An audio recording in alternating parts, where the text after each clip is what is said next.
안녕하십니까. 정확한 분석으로 시대의 흐름을 읽어드리는 Y타임스 정세 분석의 주복일입니다.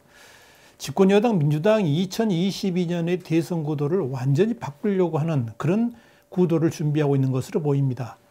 이해찬 전 민주당 대표가 자주 주장해 왔었죠. 민주당 20년 집권론. 이걸 실현하기 위한 재집권 전략이 본격적으로 가동되고 있다 하는 그런 내용입니다. 그동안 이 국회라든지 입법부, 사법부 같은 이런 하드웨어 장악을 위한 전쟁을 치렀다 그러면 이제는 대선 후보라는 소프트웨어의 장악을 위한 새로운 시도를 준비하고 있다는 이야기입니다. 문화일보는 19일 이들 그러니까 이낙연, 이재명으로는 안 된다. 제3후보 관망하는 친문이라는 의미 있는 기사를 실었습니다. 지금 여론조사상으로는 이낙연 전 현 민주당 대표라든지 이재명 경기도지사 등 같은 이런 후보군으로 당연히 2022년의 대선 전에 임할 것으로 봤지만 이들 후보의 한계성 때문에 민주당 내부에서 제3후보론을 검토하고 있다. 뭐 이런 내용이 짧은 기사입니다. 기사 가운데는 김경수 경남지사의 출연을 기대하는 친문 세력이 제법 있다. 뭐 이런 내용도 있었습니다. 물론 김경수 지사의 경우에는 현재 진행되고 있는 재판에서 살아남아야지 대선 구도에 끼어드는 것이 가능할 겁니다. 그래서 이해찬 전 민주당 대표도 퇴임 후 언론 인터뷰에서 그런 말을 했죠. 김 지사를 향해서 재판에서 살아 돌아오면 지켜봐야 할 주자라 이렇게 언급을 한 바 있죠. 그런데 문화일보의 이런 지적도 어떻게 보면 지금 민주당의 저변을 흐르는 대선 구도 구상의 극히 일부분일 뿐이다 이렇게 볼 수가 있습니다. 지금 민주당 저류에는 그야말로 완전히 대선 구도를 새롭게 만들어 보려고 하는, 뒤집어 보려고 하는 그런 시도들이 꿈틀거리고 있기 때문에 그렇습니다. 다름 아니라 이낙연, 이재명 같은 인물이 아니라 제3의 인물을 부상시키려고 하는 새로운 시도가 준비 중이라는 것입니다. 그렇다면 왜 이런 구상이 나올까요? 이유는 간단합니다. 시대가 바뀌었기 때문에 그렇습니다. 우선 우리가 중요하게 생각해야 될 건 뭐냐면 팬덤 문화를 이해 못하면 백전백패고 선거를 치러보나 마나합니다. 대한민국의 시대 변화, 팬덤 문화를 이해하지 못하면 어떠한 예측이나 진단도 불가능해지는 시대가 왔습니다. 2020년의 대한민국은 팬덤이 움직이는 사회가 되었습니다. 연예계만 봐도 그렇습니다. 과거에는 기획사가 갑이고요. 그들을 추종하는 팬들은 그저 추종자였을 뿐이었죠. 그런데 지금은 팬덤이 기획사는 물론이고 연예인 그러니까 아티스트를 좌지우지합니다. 팬덤이 이미 권력이 됐다는 의미죠. 이제는 아예 아티스트들이 팬덤을 겨냥해 가지고 전략을 펼칩니다. K-팝 같은 경우만 해도 그렇지 않습니까? 지역 팬덤을 겨냥해 가지고 맞춤형 현지 전략으로 해외 활동을 하고 있지 않습니까? 지금 대한민국은 트롯에 빠져 있죠. 왜 이런 현상이 벌어졌습니까? TV조선의 미스트롯과 미스터트롯이 낳은 열풍 때문입니다. 미스트롯에서 대박 조짐을 보이더니 2000년도에 미스터트롯에서 아예 엄청난 팬덤을 형성시켰습니다. 그러면서 그 팬덤들이, 트롯 팬덤들이 대한민국의 문화를 좌지우지하는 수준으로 발전해 버렸습니다. 그런데 이런 팬덤이 문화를 넘어서 이미 정치에도 자리를 잡았습니다. 민주당과 국민의힘 양당 간의 가장 큰 문화 차이가 뭐냐? 바로 팬덤의 유무입니다. 민주당은 친문, 그러니까 친문재인으로 불려지는 팬덤이 확고하게 자리 잡고 있습니다. 이들이 지금 민주당을 좌지우지하고 있죠. 친문이라고 불리는 문파, 팬덤. 이게 단순한 지지자의 수준을 넘어서 아예 민주당의 정책을 좌지우지하고 자신들이 추종하는 문재인 대통령을 호위하고 옹호하는 전위부대 역할을 하고 있습니다. 그동안 우리가 숱하게 봐왔던 열성적인 연예인 팬덤 문화를 지금 민주당에게서 보고 있는 겁니다. 지금 그리고 앞으로도 민주당의 주인은 국회의원 같은 정치인이 아니고요. 팬덤인 문파들입니다. 이들이 노하면 민주당의 정책도 노해야 됩니다. 민주당의 국회의원들이 지금 문재인 빠 그러니까 문팬들의 눈치를 얼마나 많이 봅니까? 세상이 그렇게 바뀌었다는 겁니다.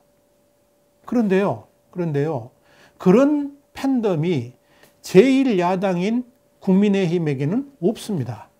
그러니까 민주당에는 있고 국민의힘에는 없는 거. 그게 뭐냐? 바로 팬덤 문화입니다. 국민의힘에는 팬덤은 없고 지지자만 있습니다. 과거에 있었던 박근혜 팬덤은 오히려 별도의 세력을 만들었죠. 그래서 반국민의힘 역할을 하고 있습니다. 왜 이런 차이가 납니까? 한마디로 주인이 있는 정당과 그렇지 못한 정당의 차이입니다. 민주당에는 문재인이라는 확고한 오너가 있습니다. 지금의 민주당은 어떤 정치적 풍랑에도 45%대의 굳건한 지지율을 보이는 문재인 대통령 때문에 유지되고 있는 정당입니다. 물론 여론조사의 신뢰도에 대해서는 시비가 있습니다만 어찌됐건 공식적으로 발표되는 여론조사에서 그런 수준으로 나온다는 것은 순전히 문재인 대통령 때문입니다.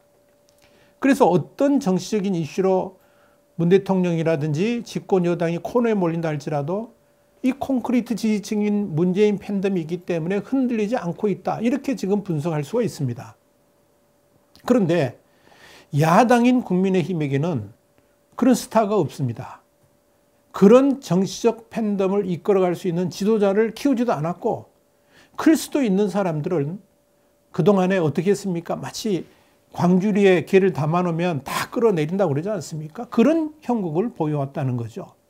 물론 내년 봄을 지나면서 대선 후보가 확정되면 나름대로의 팬덤이 형성되기 시작할 것입니다만은 국민의힘이 가지고 있는 구태의연한 의식으로는 결코 민주당이 갖는 그런 팬덤을 형성하지 못할 겁니다. 그렇다면 무엇이 팬덤을 형성하는가? 이걸 알아봐야 됩니다. 그러니까 팬덤은 어떻게 형성되는가? 이걸 살펴봐야 된다는 거죠. 제1야당인 국민의힘이 정말 이해하지 못하는 게 하나 있습니다. 물론 국민의힘뿐만이 아니라 보수 우파들도 이해하지 못하는 것이 왜 정권이 이렇게 죽을 쓰고 문제가 많은 짓들을 많이 하는데도 불구하고 문재인 지지율이 이렇게 높을까? 그런 생각입니다. 다시 말씀드리지만 여론조사의 문제도 있을 수 있죠. 그러니까 사람들이 다 뭐라 그럽니까? 여론조사가 잘못됐다라고만 타박합니다. 그런데 그렇게 정권이 죽을 써도 지지율이 급격한 하락을 하지 않는 데는 다 이유가 있습니다. 그게 바로 팬덤들 때문입니다. 물론 민주당을 둘러싼 팬덤들은 강력한 결속력으로 적극적으로 민주당 정치에 참여하고 관여하는 그런 사람들부터 주변인 팬덤, 그러니까 마지널 팬덤이라고 그러죠. 그런 사람들까지 강도는 다 다르지만 다양한 형태의 팬덤들로 형성되어 있습니다. 민주당을 둘러싸고 있다는 거죠. 최근 들어 현재의 민주당 지지자들이라든지 문재인 지지층들을 만나봤습니다. 20대와 30대들한테 문재인 대통령 어떻게 생각하느냐 물었습니다. 그랬을 때 상당수가 뭐라고 답을 하느냐? 그냥 좋답니다. 다른 이유가 없습니다. 그냥 좋답니다. 그래서 또 물었습니다. 왜 그렇게 좋아하게 됐느냐? 그랬더니 답은 간단합니다. 멋있잖아요. 이거 하면 끝입니다. 멋있다. 지난 2016년 대선 당시에 SNS를 뜨겁게 달궜던 사진 하나가 있습니다. 지금 옆에 보이시죠? 사진 보입니다. 문재인 당시 후보의 과거 특전사 복장의 사진입니다. 많은 사람들이 그 사진을 지금도 기억하고 있고 그 사진을 본 순간부터 그냥 좋아졌다는 겁니다. 이유가 없습니다. 다시 말하지만 문재인이 좋은 이유는 그냥 좋은 것이지 뭐 민주당이 좋은 이유 그냥 좋은 겁니다. 왜 민주당이 좋은가? 민주당이 호감을 갖는가? 문재인이 바로 민주당 소속이 있기 때문에 좋다는 겁니다. 여러분 지금은 이미지 시대입니다. 한 사람을 판단하는데 1, 2첨은 족합니다. 딱 보고 판단합니다. 그때 싫으면 그냥 싫은 거죠. 여기에 무슨 이유가 필요합니까? 그렇다면 제1야당인 국민의힘은 왜 싫을까요? 이걸 만나는 사람마다 물어봤습니다. 젊은 애들한테. 역시 이유는 간단했습니다. 뭔지 아십니까? 그냥 싫다는 겁니다. 그래서 뭐 이유가 있을 것 아니냐? 이랬더니 아니요. 그냥 싫어요. 이겁니다. 그래서 아직도 국민의힘이라 안 부르죠. 미통당이다 이렇게 불러요. 미래통합당도 아니고 줄여서 미통당 그러는데 그 미통당으로 부르는 국민의힘이 왜 그렇게 싫은지를 알아보기 위해서 국민의힘 하면 뭐가 떠오르느냐? 이렇게 물어봤습니다. 그랬더니 무슨 답을 한지 아십니까? 태극기 집회, 군복 입은 아저씨들, 소리 고래고래 지르다가 젊은이들 옆에가 밀쳐버리는 그런 예의도 없는 노친네들, 이런 말들이 튀어나왔습니다. 그래서 이렇게 말했습니다. 아니 그 사람들은 국민의힘하고 관계없는 사람들인데 왜 그러세요? 그랬더니 뭐라 그런지 아세요? 우리가 그걸 어떻게 알아요? 그 사람들이 다 그 사람들이지. 뭐 더 할 말이 없습니다. 이것이 지금의 문화이고요. 세태입니다. 지금 정치의 주류는 30대와 40대입니다. 리얼미터가 최근 발표한 10월 2주차 대통령 국정 수행 평가에서 긍정은 45.4고 부정은 50%입니다. 45대 50. 잘 기억하시기 바랍니다. 그런데요, 연령별로 보니까 30대의 경우에 긍정은 53.8%고요. 부정은 41.4입니다. 54대 41입니다. 40대는요. 57.1대 부정 39.1입니다. 57대 39. 어마어마한 차이죠. 대통령에 대한 이런 지지율이 민주당 지지도에도 그대로 연결되고 있는 겁니다. 아마도 이런 문재인 팬덤은 다음 선거에도 그대로 넘겨질 겁니다. 그렇다면 국민의힘이 구태의연한 후보자를 내놓는다 그러면 말할 것도 없이 무조건 패합니다. 공약이고 뭐고 좌파고 우파고 그런 것은 별 영향을 미치지 못한다는 이야기입니다. 그래서 민주당이 2022년 대선 판도를 지금의 두 이씨로 하지 않고 완전 뒤집기를 구상하고 있다는 이야기입니다. 다시 말씀드리면 민주당을 장악하고 있는 팬덤 문화 때문에 민주당은 2022년의 대선을 또 한 번의 드라마를 연출하려고 지금 준비하고 있다는 이야기입니다. 그래서 민주당 내에서 이낙연, 이재명이 아닌 제3 후보론을 거론하는 겁니다. 그렇다면 왜 이렇게 이낙연, 이재명 같은 막강한 후보군들을 제치고 제3의 인물론을 거론하는 것일까요? 이유는 간단합니다. 이 양강 후보가 신선해 보이지 않기 때문에 그렇습니다. 한계가 있다는 거죠. 확장의 한계가 있다는 거죠. 한마디로 2016년 문재인 후보에게서 맛봤던 이미지 정치하고는 틀이 맞지 않는다는 겁니다. 더 근본적인 이유로는 이낙연, 이재명 이 둘 모두 친문이 아니기 때문입니다. 이낙연 대표는 확실하게 동교동 DJ 계파죠. 지금은 친문들의 눈에 들기 위해서 확실하게 그들을 향해 구애를 하고 있습니다만은 본성 자체가 친문이 아니라는 것을 그들은 다 알고 있습니다. 친문들은 과거 노무현 대통령 시절에 이낙연 대표가 했던 말들을 기억하고 있습니다. 2006년에 이런 말을 했죠. 최대 실패는 양극화 확대와 사회 분열이다. 그러면서 서민들은 노무현 정부에 배신당했다고 느끼고 있다. 그랬습니다. 그러면서 노무현 정부를 질타를 했었습니다. 이 말 한마디에 이낙연 대표의 정체성이 다 드러납니다. 그래서 얼마 전에 동교동계 복당 문제와 관련해 가지고 이낙연 대표가 곤욕을 치르기도 했던 거죠. 다 이런 이유가 있습니다. 이재명 지사 역시 마찬가지입니다. 이미 우리 신문은 배신의 정치라는 정세 분석을 통해서 이재명 지사에 대해서 상세하게 분석을 해드린 바 있습니다. 그 말 그대로입니다. 이재명 지사는 지난 대선 경선에서 친문 지지층하고 부딪힌 바 있죠. 최근 들에서도 이 문재인 정부의 뜻과는 엇나가는 행동들을 해왔었습니다. 우리 와이타임스의 9월 2일자 기사 그리고 유튜브 동영상 525회차를 보시면 참고하실 수 있을 겁니다. 그렇기 때문에 친문 지지층들은 이 두 사람을 우리 편이라고 생각하지 않습니다.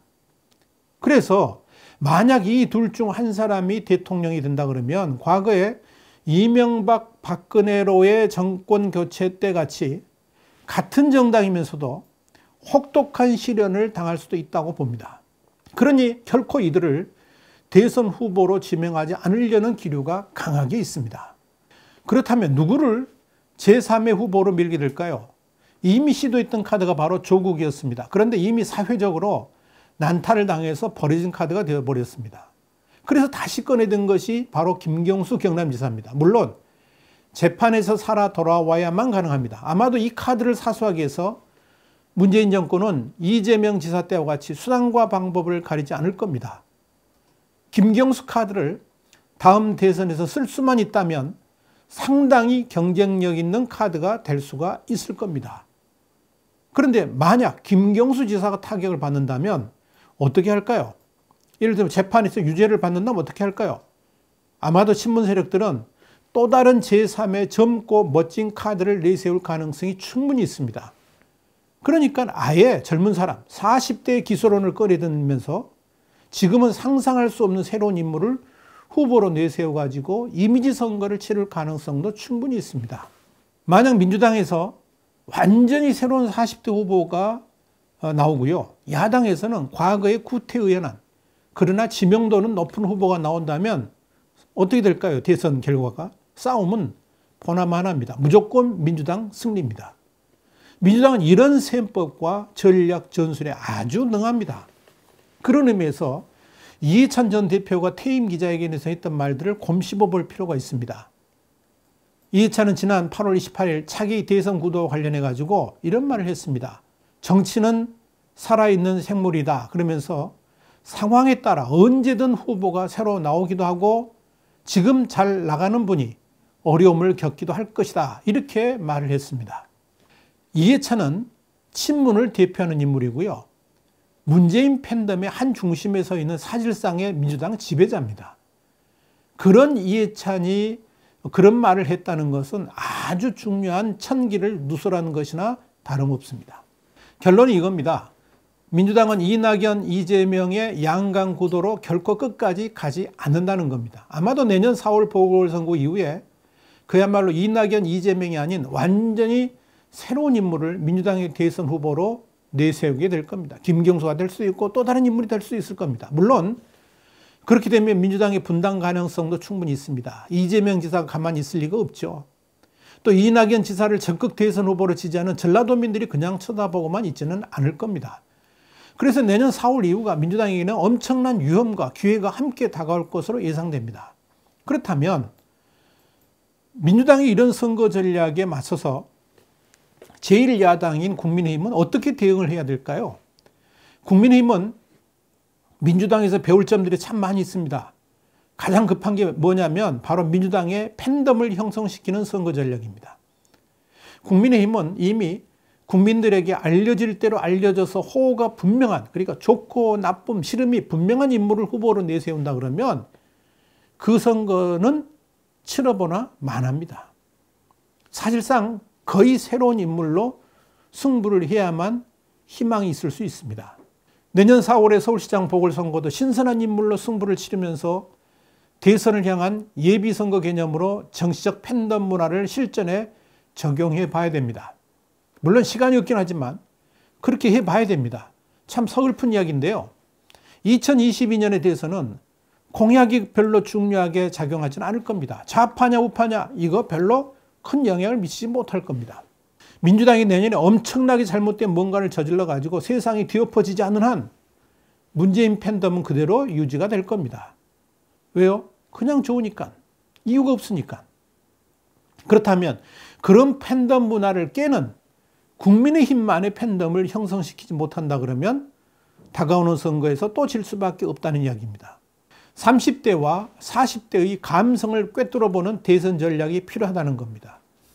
이미 50% 중반 이상의 문재인 지지율을 보이는 그들을 잡지 못한다 그러면 2022년 대선도 참으로 어려운 싸움이 될 겁니다. 이런 지적을 하면 일각에서는 이렇게 말합니다. 좌파가 나라를 완전히 말아먹는데도 그래도 그들이 민주당을 지지할까요? 답을 드릴까요? 코로나 방역도 실패하고 나라 경제도 엉망인데요. 지지율 91%를 보여주는 나라가 있습니다. 바로 필리핀의 두테르테 대통령입니다. 그는 반엘리트 종족주의, 마약 범죄와의 전쟁을 통한 필리핀식 적폐청산, 다수당을 통한 합법 독재, SNS 같은 미디어 조작 같은 파퓰리스트 리더들의 특질을 고루 발휘해서 높은 지지율을 얻고 있다. 이런 연구 결과가 있습니다. 파퓰리즘 연구자들의 지적이 그렇습니다. 어쩐지 낯이 많이 익지 않습니까? 황당한 것은 코로나 사태 이후에 지지율이 더 올랐다는 이야기입니다. 강력한 봉쇄, 심지어 군인과 경찰의 사회적 거리두기, 통행금지 집행 이걸 지시했고요. 이건 계엄령과 같을 것이다. 국민이 선택하라. 그러면서 겁박을 했죠. 4월 14일에. 공공장소에서 마스크를 착용하지 않으면 체포하라. 7월 20일에 했습니다. 이렇게 어마무시한 코로나 독재를 했는데도 그렇게 고공의 지지율을 보인 겁니다. 왜 그랬을까? 여기서 호주 코라벨 대학의 정치학자 클레브 아겔레스의 말을 주목해 볼 필요가 있습니다. 불안, 무질서, 위기 때일수록 파퓰리즘 리더십이 쉽게 활성화된다. 파퓰리즘 리더는 이런 불안감을 잘 이용하는 데 능숙하다 그랬습니다. 문재인 정권도 국민 불안감을 잘 이용해서 지지율을 지속적으로 유지하려고 할 것입니다. 그러면서 다양한 파퓰리즘 정책을 쓸 겁니다. 국가 채무 같은 거 고민하지 않을 겁니다. 또 국민들한테 현금 살포도 할 겁니다. 그렇게 하려고 재정 준칙도 느슨하게 만든 거 아니겠습니까? 여기에 국민들에게 그야말로 멋지게 보일 수 있는 대선 후보로 승부수를 던질 겁니다. 여기에 야당인 국민의힘이 구태의연한 전략으로 맞선다 그러면, 또 좌파 우파만 따지면서 그런 전략으로 맞선다 그러면 2022년의 대선 실패는 불보듯 뻔합니다. 그렇기 때문에 당부드립니다. 국민의힘도 이미지를 앞세운 선거 전략을 세워야 됩니다. 새로운 인물로 승부를 봐야 됩니다. 그래야지 희망도 생겨날 겁니다. 여러분 어떻게 생각하십니까? 와이타임스 정세 분석이었습니다. 다음 시간에 다시 뵙겠습니다. 감사합니다.